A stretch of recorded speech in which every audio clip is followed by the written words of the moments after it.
নমস্কার শ্রোতা বন্ধুরা।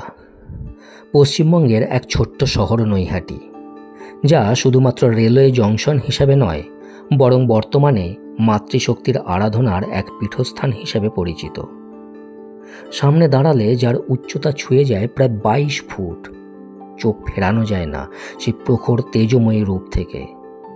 ইনিই হলেন লোকমুখে পরিচিত নৈহাটির বড় মা। কিন্তু এই কালী মূর্তি এত বড় কেন? কি সেই অমোঘ টান যা প্রতি বছর লক্ষ লক্ষ ভক্তকে এই পুজো মণ্ডপে টেনে আনে?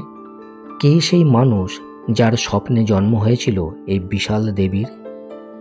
আজ আমরা শুনব শতবর্ষ প্রাচীন নৈহাটি বড় মায়ের সেই ভাবগম্ভীর ইতিহাস এবং ভক্তদের হৃদয়ে প্রথিত তার অলৌকিক কিংবদন্তি। বড় মায়ের ইতিহাস শুরু হয় এক শতাব্দীরও আগে, 1920 দশকের গোড়ার দিকে। নৈহাটির বাসিন্দা এবং জুট মিলের কর্মী এক যুবক ভবেশ চক্রবর্তী। কথিত আছে 1923 সাল নাগাদ ভবেশ চক্রবর্তী তার কয়েকজন বন্ধুর সঙ্গে গিয়েছিলেন নবদ্বীপের ভাঙা রাসের মেলায়। সেখানে তিনি দেখেন বিশাল আকার সব কালী মূর্তি। সেই মূর্তিগুলোর বিশালতা তাকে এমন গভীরভাবে নাড়া দেয় যে তিনি সংকল্প করেন নিজের শহরেও একই রকম বিরাট রূপে মায়ের আরাধনা করবেন। নৈহাটি ফেরার পর এক রাতে তিনি স্বপ্ন দেখেন। স্বপ্নে মা কালী, যিনি তখন চক্রবর্তী পরিবারে ছোট দেবী মূর্তি রূপে পূজিতা হতেন, তাকে নবদ্বীপের আদলে এক বিশালাকার প্রতিমা তৈরি করার নির্দেশ দেন। মায়ের নির্দেশ মেনেই শুরু হয় প্রতিমা তৈরি। প্রথম দিকে ভক্তরা এই দেবীকে প্রতিষ্ঠাতার নাম অনুসারে ভবেশ কালী নামেই ডাকতেন। তবে ভবেশ কালী কিভাবে বড় মা হয়ে উঠলেন, এই প্রশ্নের উত্তর লুকিয়ে আছে দেবীর বিশালতা এবং অলৌকিক মাহাত্ম্যের মধ্যে। প্রথমত, প্রতি বছর প্রায় 22 ফুট উচ্চতার মাটির প্রতিমা তৈরি হয়। এই বিশালতার কারণেই স্থানীয়রা তাকে বড় কালী বলতে শুরু করেন, যা পরবর্তীতে বড় মা নামে ভক্তদের হৃদয়ে স্থায়ী আসন পায়। দ্বিতীয়ত, তার মাহাত্ম্য। অলৌকিক ঘটনারাজি এবং মনোবাসনা পূরণের অসংখ্য কাহিনী লোকমুখে ছড়িয়ে পড়ে। মায়ের কৃপা পাওয়ার জন্য বহু ভক্ত আজও গঙ্গা স্নান করে ভেজা কাপড়ে দণ্ডি কেটে মন্দিরে আসেন।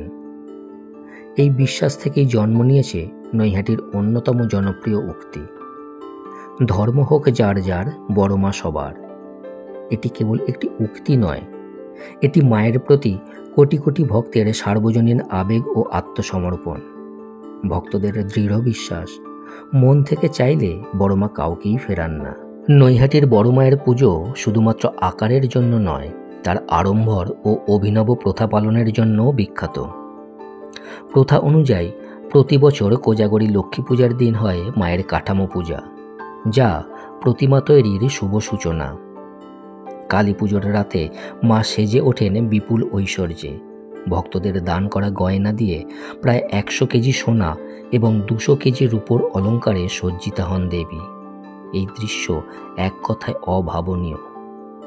উৎসবের দিনগুলিতে প্রতিদিন কয়েক হাজার কিলোগ্রাম ভোগ প্রস্তুত করা হয়। নৈহাটি কালী পূজার এক বিশেষ ঐতিহ্য হল, বড় মায়ের বিসর্জন না হওয়া পর্যন্ত শহরের অন্য কোনো কালী প্রতিমাকে বিসর্জন দেওয়া যায় না। এই নিয়মটি বড় মায়ের শ্রেষ্ঠত্বের প্রতীক। সবচেয়ে গুরুত্বপূর্ণ বিষয় হল, প্রতিষ্ঠাতার ইচ্ছানুসারে এই পূজার জন্য আজও কোনো চাঁদা নেওয়া হয় না। সম্পূর্ণ পুজোই হয় ভক্তদের স্বেচ্ছামূলক দানে। সময় পেরিয়ে ভবেশ চক্রবর্তী প্রতিষ্ঠিত কালী পূজা শতবর্ষ পূর্ণ করেছে। এই পুজো এখন নৈহাটির গর্ব, পশ্চিমবঙ্গের এক অমোঘ আধ্যাত্মিক কেন্দ্রবিন্দু। একদম প্রথম দিন থেকেই এই পূজা শুধুমাত্র মাটির প্রতিমার মাধ্যমেই কালী পূজার দিন অনুষ্ঠিত হতো। শতবর্ষ পূর্তি উপলক্ষে 2023 সালে নৈহাটির অরবিন্দ রোডে মায়ের একটি স্থায়ী মন্দির তৈরি করা হয়েছে। এই মন্দিরের গর্ভগৃহে কোষ্ঠী পাথরের ছোট একটি মূর্তি প্রতিষ্ঠা করা হয়েছে, যেখানে সারা বছর নিত্য পূজা হয়।